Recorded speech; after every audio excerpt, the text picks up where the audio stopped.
The Galactic Empire scanned Earth and laughed. Primitive species, they said. No threat at all. But they had no idea what we were hiding. They had no idea what was coming next. The Keldarian ambassador switched off the recording and stared at the blinking alert, her 4 hearts racing in an uneven rhythm. She'd spent her entire diplomatic career studying the human enigma. Yet the reality of their return left her tentacles cold with dread. Administrator Lintal requests your immediate presence in the Confederation hub, her assistant chirped from the doorway, unaware of the gravity of the moment. The corridors of the diplomatic wing buzzed with unusual activity for this cycle's late hour. Species that normally avoided each other now huddled in corners, sharing information in hushed tones. The ambassador caught fragments of conversation as she passed, broadcasting in perfect standard. The energy readings are off the chart. Could it be another species using human vessels? The massive doors to the Confederation hub slid open, revealing chaos within. The circular chamber, designed to accommodate representatives from all 17 species, now overflowed with additional aides and security personnel. The central holographic display showed a vessel unlike anything in current Confederation fleets, sleek and impossibly elegant, yet radiating power that even the rudimentary display couldn't fully capture. Administrator Lintal, the ancient Voth who had overseen the Confederation Council for 3 decades, raised a gnarled hand for silence. His leathery skin, typically pale blue with age, now flushed a deep indigo with stress. "We have verified the quantum signature," he announced, his voice gravelly but steady. "It matches archived human patterns, though significantly more advanced. This is no deception or salvaged vessel. Humanity has truly returned." The Drozer representative, a species known for their empathic abilities, trembled visibly. "There is something wrong about them," she whispered. "The emotional patterns coming from that ship are unlike anything I've ever sensed. Ordered yet chaotic, singular yet multiplicitous." The military attaché from the warrior crawl species snarled, exposing razor-sharp teeth. "We should mobilize the fleet immediately." The humans vanish without warning. They return without warning. This reeks of strategic positioning. "And what would you have us do, Admiral?" The Keldarian ambassador finally spoke, her voice cutting through the rising tension. "Attack the most technologically advanced civilization we have ever encountered. A civilization that could disappear 17 billion individuals without leaving a trace." Silence fell across the chamber as historical footage played on secondary screens. Abandoned human cities with lights still burning, orbital stations with life support still functioning, agricultural domes still growing food that would never be harvested. The human enigma had haunted the collective consciousness of the Confederation for generations. The communication officer's console chimed with an incoming transmission. All eyes turned to the main display as it resolved into the image of a human woman. She appeared perfectly ordinary by historical standards. Dark hair, pulled back, olive skin, standard uniform. Yet something about her eyes seemed to look through the screen, rather than at it, as if perceiving layers of reality invisible to others. "This is Admiral Helena Vasquez of Earth Vessel Phoenix Ascendant," she stated, her voice resonating with an authority that seemed disproportionate to her physical presence. "After 3 centuries, humanity formally requests renewed diplomatic relations." Administrator Lintal straightened his ancient frame. The next words he spoke would shape galactic history. On behalf of the Confederation of 17, he began cautiously, "We welcome humanity's return and accept your request for diplomatic discourse. The galaxy has many questions about your absence." Admiral Vasquez's smile never reached her eyes. "And we have many answers, Administrator. Humanity did not abandon the galaxy without purpose. We have returned precisely when we meant to." Captain Zor Thelic struggled to maintain his professional composure as the Phoenix Ascendant shuttle docked with his patrol vessel. His ancestors had fought alongside humans in the Rigel conflict 3 centuries ago, their shared victory commemorated in songs still sung in the nursery dens of his homeworld. Now, faced with their impossible return, He found his training inadequate. Atmospheric normalization complete, Captain, his executive officer reported. Their shuttle contains 4 humans. Bioscan readings are inconclusive. The docking bay doors slid open to reveal a sleek craft that somehow appeared both minimalist and impossibly complex. No visible propulsion system, no conventional energy signatures. It simply existed in their docking bay, as if it had always belonged there. The shuttle's entry portal dilated open without a sound. Admiral Vasquez emerged first, followed by 3 officers in identical dark uniforms. They wore no visible weapons, carried no ceremonial items, yet projected an authority that made the security detail instinctively straighten their postures. Captain Zorthalik, Admiral Vasquez said with perfect pronunciation of the difficult Saurian name, including tonal inflections most non-Saurians couldn't perceive. Thank you for allowing this impromptu meeting. We understand our arrival is unexpected. The captain's translator implant remained silent. She was speaking his native language flawlessly. Admiral, he managed to reply, switching to standard for his crew's benefit. The Confederation welcomes you. Your return is historically significant. A slight smile touched Vasquez's lips, but as before, never reached her eyes. Those eyes tracked everything in the docking bay with efficient precision, seeming to catalog and analyze in seconds. Our vessels should maintain position here while diplomatic protocols are established, she said. We've transmitted comprehensive data regarding our current technological capabilities to your systems. Full transparency is our goal. The executive officer leaned close to whisper in the captain's ear. Sir, they've transmitted over 16 petabytes of technical specifications. Our systems are struggling to process it all. Zorthalik nodded slightly. A typical first contact information package in modern Confederation protocol contained perhaps 10 gigabytes of carefully curated data. I hope you'll forgive our directness, continued one of Vasquez's officers, a tall male with unusual silver-flecked eyes. During our isolation, we've had limited opportunities for social interaction outside our own kind. Our cultural etiquette may seem abrupt. That statement, delivered with perfect inflection yet somehow mechanical precision, sent a chill through Zorthalik's scales. Limited opportunities for social interaction. The missing human colonies had contained billions of individuals. What exactly had their isolation entailed? We've prepared accommodation aboard the Phoenix Ascendant for Confederation representatives, Vasquez continued smoothly. However, we understand if you prefer to host initial meetings on neutral territory. Another officer, this one with darker skin and completely motionless posture, added, our ship contains environmental chambers suitable for all 17 Confederation species, including proper gravitational differences and atmospheric compositions.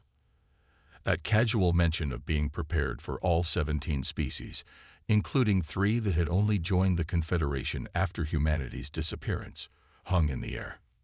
Throughout the exchange, Zorthalik noticed something profoundly unsettling. The humans maintained perfect distances from each other, repositioning with subtle movements when anyone shifted position. They appeared to be maintaining some precise formation, like components in a machine. Admiral, he asked carefully, why exactly have you returned now? All 4 humans turned to look at him simultaneously, their movements synchronized with unnatural precision. Because it's time, Captain, Admiral Vasquez replied simply. The galaxy will need us now. Dr. Ileana Chen stood perfectly still as Ambassador Grill's question hung in the air. The Vorton's mandibles clicked nervously in the silence that followed. What exactly have you become? The question echoed through the Grand Assembly Hall. We are still human, Chen replied with a voice that carried effortlessly. But perhaps not as you remember us. She gestured, and a holographic display materialized in the center of the chamber without any visible technology activating it. The image showed human brain tissue, first normal, then deteriorating with the neural disease, and finally transformed into something far more complex. Neural pathways that branched and connected in impossible patterns, synapses that pulsed with energy that shouldn't exist in organic matter. To survive, we had to change, she continued. The Chrysalis Protocol wasn't simply suspended animation. It was evolutionary acceleration. The eccentric station's environmental controls hummed softly as they compensated for the increased heat from the packed assembly. Representatives from all 17 species leaned forward, captivated despite their wariness. Time flows differently in pocket dimensions, explained one of Chen's assistants, a young man who hadn't spoken until now. For every year that passed in normal space, we experienced approximately 33 years of subjective time. 3 centuries for you, 10 millennia for us. Murmurs rippled through the assembly. 10,000 years of isolated development. Elder Thomas of the Ancient Archivist Collective raised his withered hand. Our records indicate human lifespans averaged less than 100 years. How did your civilization maintain continuity over such a time span? Chen smiled. Another necessary adaptation. Our current average lifespan is approximately 400 standard years, though we're still collecting data on the upper limits. The holographic display shifted to show human cities unlike anything the Confederation had seen. Structures that seemed to blend organic and inorganic materials seamlessly, energy systems that operated without visible infrastructure, transportation networks that appeared to bend space itself. While in the Chrysalis, we rebuilt our civilization from first principles, Chen continued. Without the constraints of existing infrastructure or limited resources, we were free to explore paths of development previously considered impossible or impractical. Ambassador Laurel of the empathic Asheran Dominion shifted uncomfortably in her seat. I sense something unusual in your emotional patterns, Ambassador Chen. There's a collectivity to them that I've never encountered in humans before. For the first time, a flicker of something, hesitation, concern, crossed Chen's face. Her 3 assistants subtly repositioned themselves around her, maintaining precise distances. Neural resonance is another adaptation, Chen admitted. Humans now share a low-level empathic field among ourselves. It's not telepathy as some species understand it, more a quantum entanglement of consciousness that allows for efficient coordination. The Vorten ambassador's chitinous armor rattled slightly as he leaned forward. So you're a hive mind now? No, Chen replied firmly. We maintain individual identity and autonomy. The resonance simply allows us to communicate and collaborate more efficiently than spoken language permits. Security Chief Dikara of the warrior crawl species growled from his observation post. Convenient and impossible to verify. Chen turned to face him directly, her eyes unnaturally focused. The crawl have always valued directness, Chief Dikara, so let me be direct. We understand your suspicion. In your position, we would feel the same. We don't ask for your trust immediately, only the opportunity to earn it. The chamber fell silent as Chen's gaze swept across the assembly. Humanity has returned because we must. There are threats approaching that concern us all, threats we prepared for during our absence. You may question what we've become, but soon you'll understand why we had to change. The VOF Intelligence Director's classified memo spread through Confederation leadership like wildfire, despite its security protocols. They're seeing the future as it forms. High Commissioner Naxrill summoned his staff to the secure chamber beneath the Science Ministry. The room, designed to block all known forms of surveillance, hummed with suppression fields as 6 of the Confederation's top scientists gathered around the conference table. Verify the data, he ordered, sliding memory crystals across the polished surface. Is what the humans are demonstrating actually precognition? Dr. Kilara Tisoni, the Asheran quantum physicist, examined the footage from Highport Station for the 12th time. The recording showed 3 humans calmly stepping away from a maintenance junction precisely 4.3 seconds before it exploded. No alarms had sounded. No warning indicators had flashed. Nothing visible had changed in the environment. It's not classical precognition, she finally replied, her delicate fingers manipulating the holographic controls to overlay probability models. At the quantum level, events exist in superposition before they collapse into a single outcome. Somehow, They're perceiving probability waves before they collapse. Impossible, snapped Director Lorix, the Krull physicist. Quantum phenomena can't be detected by organic neural systems. Dr. Tisoni raised an eyebrow. 300 years ago, perhaps, but we're dealing with humans who spent 10 millennia of subjective time re-engineering themselves. The door slid open unexpectedly, causing security fields to surge in response. Thomas Reed, the human technical liaison, stood in the doorway with an apologetic smile. "I apologize for the interruption," he said calmly, despite 6 security weapons trained on him. "But I thought you might appreciate some clarification." "This is a secure facility," Commissioner Naxfrill sputtered. "How did you bypass the security protocols?" Reed's smile remained unchanged as he took an empty seat at the table without invitation. "Your security systems operate on predictable patterns. May I?" He gestured toward the holographic display. Before anyone could object, the display shifted, showing a complex multidimensional model of intersecting probability fields. "What you're calling seeing the future is actually quantum resonance," Reed explained, manipulating the model with subtle hand movements. "Human neural pathways now extend into higher dimensions where probability fields can be directly observed. We don't know what will happen. We simply perceive the likelihood of various outcomes." The scientists exchanged glances, professional curiosity temporarily overriding their suspicion. "That's still theoretically impossible," Director Lorix insisted. "The energy requirements alone are substantial," Reed finished for him. "Hence our modified metabolism and heightened caloric needs. We consume approximately 3 times the energy of our ancestors." Dr. Tisoni leaned forward, fascination overcoming caution. "Can you control future outcomes? Manipulate probability?" For the first time, Reed's composure wavered slightly. "We can. Nudge events toward more favorable probability branches, with significant effort and energy expenditure." "Define favorable," Commissioner Naxfrill demanded. Reed's eyes took on that unnervingly focused quality all the returned humans seemed to share: outcomes with reduced entropy and maximum preservation of sentient life. The implications hung in the air. These humans weren't just reading probabilities. They were subtly steering reality toward outcomes they preferred. "There's something you're not telling us," Dr. Tisoni said softly, her empathic ability sensing the subtle shift in Reed's emotional field.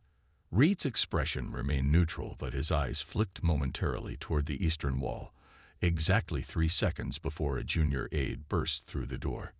"Commissioner," the aide gasped, "we're receiving reports of an unknown energy signature approaching from the galactic rim.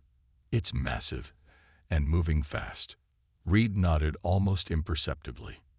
"And now you see why we returned when we did." Admiral Vasquez's holographic display expanded to fill the war room, showing the simulated battles humanity had fought against the entropy weavers. The assembled Confederation military leadership watched in horrified fascination as virtual fleets were consumed by undulating darkness. In 97% of simulations, conventional weapons proved ineffective, Vasquez explained, her voice clinically detached. "The Void Collective exists partially outside normal spacetime. Energy weapons pass through them. Physical projectiles encounter no resistance." General Kraxnar, his massive frame tense with frustration, gestured toward the simulation. "Then how do we fight something we can't hit?" "By understanding what they truly are," Ambassador Chen replied. She nodded to a human scientist who stepped forward, his movements precisely economical. "The collective isn't consuming matter," the scientist explained. "It's consuming probability, the potential energy of all possible futures." He manipulated the display to show microscopic views of affected worlds. "When it feeds on a planet, it's not destroying the physical matter. It's collapsing all future possibilities into a single outcome: entropy." Fleet Commander Zolvex of the Asheran ships leaned forward. "If conventional weapons don't work, what does? You clearly fought them in your simulations." Ambassador Chen glanced at Admiral Vasquez, a silent communication passing between them before she answered. We developed quantum resonance technology that can disrupt their feeding patterns. Our ships are equipped with prototype versions. Convenient timing, General Kraxenar growled. You return just as this ancient enemy awakens, with exactly the weapons needed to fight them. The temperature in the room seemed to drop as Ambassador Chen turned her unnervingly steady gaze toward him. Not convenient, General. Calculated. She motioned, and the holographic display shifted to show thousands of timeline simulations running simultaneously. In the chrysalis, we mapped potential futures across millions of variables. The Void Collective's return was predictable. Its pattern has been accelerating for millennia. What was once a 10,000-year cycle had compressed to roughly 300 years. Admiral Vasquez stepped forward. We didn't just retreat to save ourselves from genetic degradation. We were buying time to prepare for this moment. A stunned silence fell over the assembled military leaders. You knew, whispered Fleet Commander Zalvex. You knew 300 years ago that this was coming. Not with certainty, Chen clarified, but with high probability. High enough to justify our actions. The implications of that statement, that humanity had abandoned the galaxy as part of a strategic calculation spanning centuries, sent a chill through the room. Before anyone could respond, the tactical display flashed urgent red. A junior officer's voice broke the silence. Multiple void incursions detected in the Eridani sector. 3 colony worlds are reporting atmospheric disturbances consistent with collective manifestation. General Kraxenar turned to Admiral Vasquez, professional urgency overriding his suspicion. How quickly can your ships deploy? They already have, she replied calmly. 12 human vessels entered the Eridani sector 20 minutes ago. Without authorization. The general's voice rose in outrage. Without delay, Admiral Vasquez corrected, her expression impassive. The notification is in your queue, but we anticipated you might be occupied with this briefing.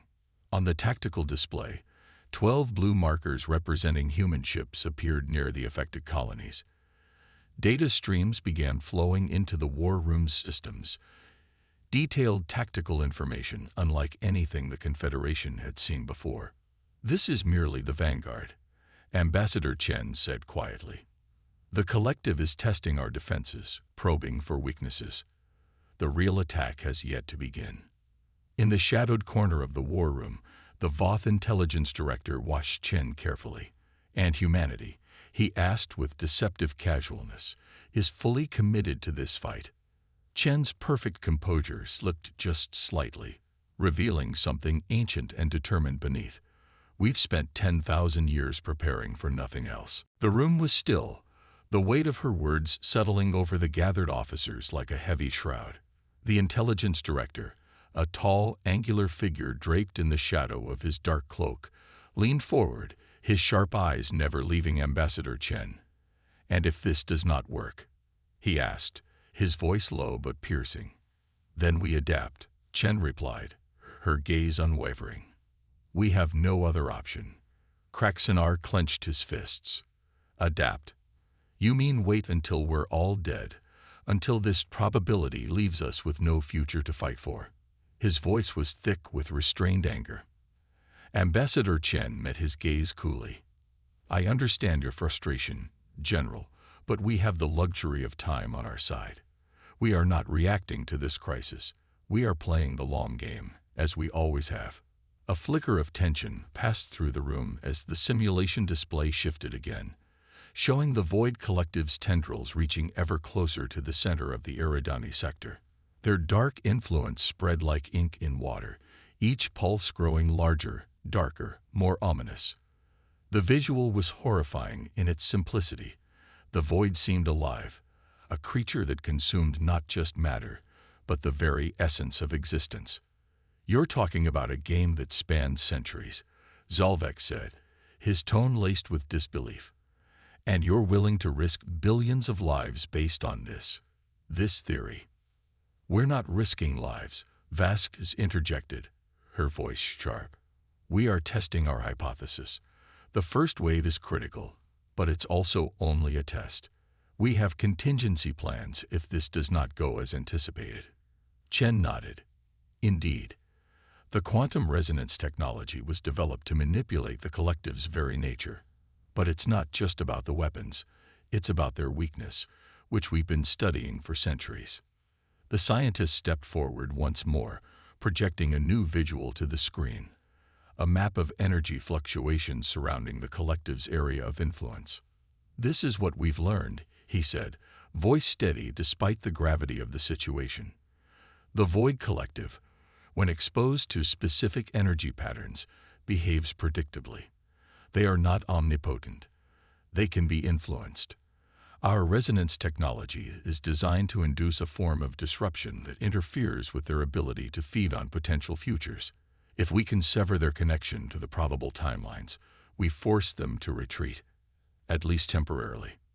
Temporarily, General Kraxenar muttered, not exactly reassuring. But necessary, Ambassador Chen countered. A temporary victory buys us time. Time to learn, to evolve our strategy. The Voth Intelligence Director studied the display, his long fingers twitching slightly as he processed the data. He had been skeptical of humanity's role in the galactic theater for years. There was always a hint of arrogance in their confidence, but now there was something different in the way they approached the war, something that made him uneasy. If you fail, he said, his voice carrying a colder edge, the collapse of the timeline you described will not only swallow your people, it will swallow us all. The entire room went quiet, as though everyone had momentarily forgotten the weight of that possibility. The Voth Intelligence Director's words hung heavily in the air, each syllable an echo of the infinite consequences at stake. Chen looked at him then, her eyes not cold but resolute, as though she had already seen the worst possible outcome, and had chosen to walk toward it regardless. Then we will not fail, she said simply. Admiral Vasquez's hand hovered over the holographic control panel, her fingers poised to make a command. The first wave is holding. We'll know soon if the resonance is effective. Another officer entered the war room, his face pale. Admiral, the ships have encountered resistance. Resistance. Vasquez's brow furrowed. What kind of resistance? The officer swallowed hard, voice tight with apprehension. The collective. It's different than we expected. The resonance tech isn't working as predicted. It's like they're adapting. A ripple of unease passed through the room. Ambassador Chen's eyes flicked to the display, her calm exterior now betraying the smallest hint of concern. Increase the resonance output, she ordered. Higher frequencies. They can't adapt to that. It may destroy our own ships in the process, Vasquez warned. Then we risk everything, Chen said, her voice unwavering. The collective has no intention of letting us succeed. We have to push harder. A few tense moments passed as the officers processed her command. The war room was filled with the soft hum of machinery, the flicker of the tactical display casting long shadows across the faces of the assembled leaders. Outside, the stars dimmed slightly. Time felt like it stretched, and with it, the weight of the decision pressed heavily upon every soul in the room. The emergency council chamber fell silent as Ambassador Chen's holographic evidence faded away. The connection between the neural degradation pattern and the Void Collective's energy signature hung in the air like an accusation against fate itself. You're telling us, Elder Thomaz of the Archivist Collective finally spoke, his ancient voice quavering, that humanity was the first target of this entity. That your genetic disorder was actually an attack. A test, Chen corrected gently. The collective sends tendrils ahead of its awakening, quantum filaments that probe for resistance. Our scientists detected the pattern only after millions were already affected. The Voth Intelligence Director leaned forward, his reptilian eyes narrowing. But you didn't warn the Confederation before you disappeared. A ripple of tension passed through the human delegation, subtle but noticeable to the empathic species present. Chen's perfect composure wavered momentarily. We debated that decision for decades of subjective time, she admitted, but our simulation showed a devastating outcome if we had revealed what was coming. mass panic, collapsed economies, religious upheaval, and most critically, inadequate preparation. She gestured, and a new holographic display formed, showing countless simulation outcomes. In nearly all of them, the galaxy burned. The collective adapts to resistance, explained Dr. Marcus Reeves, the chief human scientist. Early warning would have meant early ineffective countermeasures.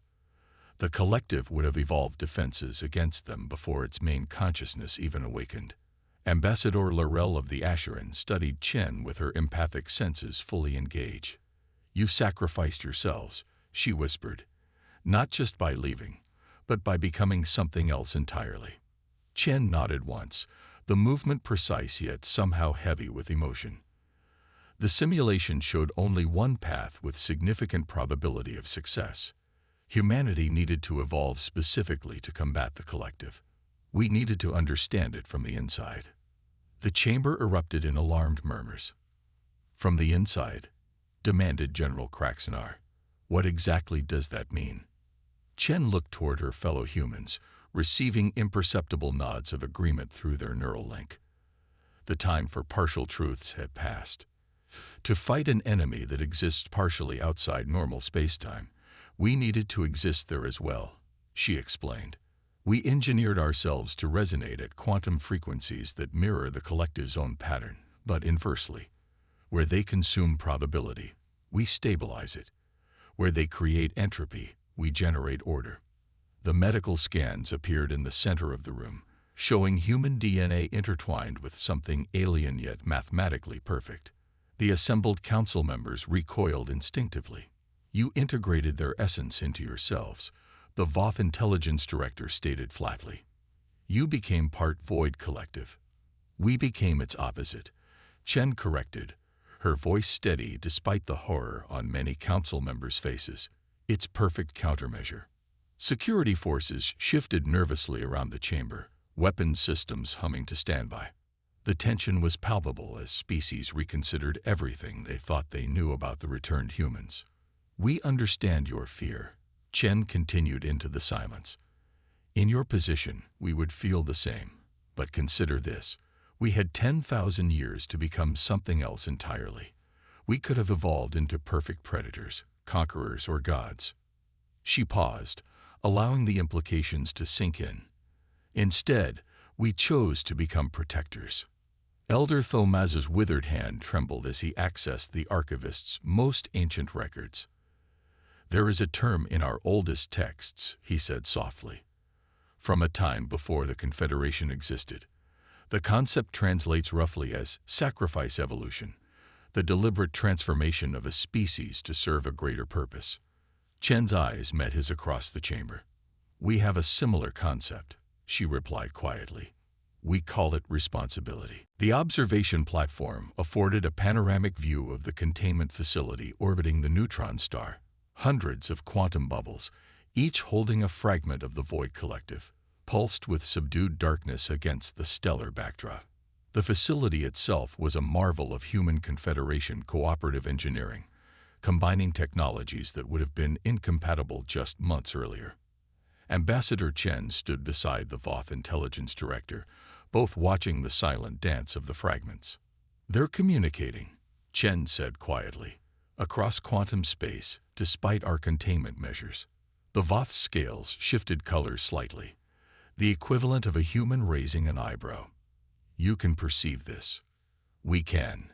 Chen didn't elaborate on how humans could sense quantum fluctuations imperceptible to Confederation technology. Some secrets remain necessary, even in this new era of cooperation. Below them on the main research level, human and alien scientists worked side by side, studying the contained fragments. The integration had been challenging. Many Confederation species still maintained separation protocols when interacting with humans, uncomfortable with the nature of their transformation. Others had embraced the partnership fully, recognizing that survival might depend on the evolved capabilities humanity had sacrificed so much to develop. "The Andorian hypothesis has been verified," the intelligence director noted, his voice carefully neutral. "Your people did absorb aspects of the collective's multidimensional awareness." Chen nodded. There was no point denying what was now obvious to the joint research teams. It was the only way to perceive them fully, to understand how they operate across dimensional boundaries. The price was high, and continuing to rise, the director observed. The neural damage suffered by those 12 humans who contained the breakout near Proxima. It's permanent, isn't it? Chen's perfect composure faltered slightly. Yes. When we actively counter the collective's energy patterns, there's feedback along the neural pathways we modified to perceive them. Repeated exposure causes degradation that even our advanced medical techniques cannot fully repair. The unspoken truth hung between them. In becoming weapons against the collective, humans had accepted not just the loss of their original nature, but an ongoing sacrifice. A soft alert chimed on Chen's internal neural interface. Through the human network, she received data from monitoring stations across the galaxy. The fragmented collective was indeed reforming, attempting to reconnect across quantum space. Stronger containment protocols would need to be implemented within 36 hours. Your people are preparing another intervention, the director said. It wasn't a question. Yes, a team of specialists is already en route to strengthen the quantum barriers. The director turned fully toward her, abandoning the pretense of casual observation. And after that, another intervention and another. How long can humans sustain this role as living antibodies against cosmic infection? Chen met his gaze steadily. For as long as necessary. In the distance beyond the station, a human vessel emerged from faster-than-light travel, its hull pulsing with the same energy signature that had fractured the collective. On board, 20 human specialists prepared themselves, knowing the neural feedback they would suffer while reinforcing the containment fields. The Confederation Council remains divided on whether to classify evolved humans as a new species entirely, the director said quietly. Some fear what you might become if the collective is ever truly defeated. Chen watched as the specialist vessel moved into position near the largest fragment cluster. A fair concern. We sometimes wonder the same. As the human ship began generating its quantum resonance field, Chen felt the echo through the neural network. The simultaneous pain and purpose shared by all her kind. They had returned stronger than ever, but strength carried its own burden. What comes after sacrifice evolution, Ambassador? The director asked, using the ancient archivist term. Chen's eyes reflected the distant light of the containment fields. We haven't simulated that future yet.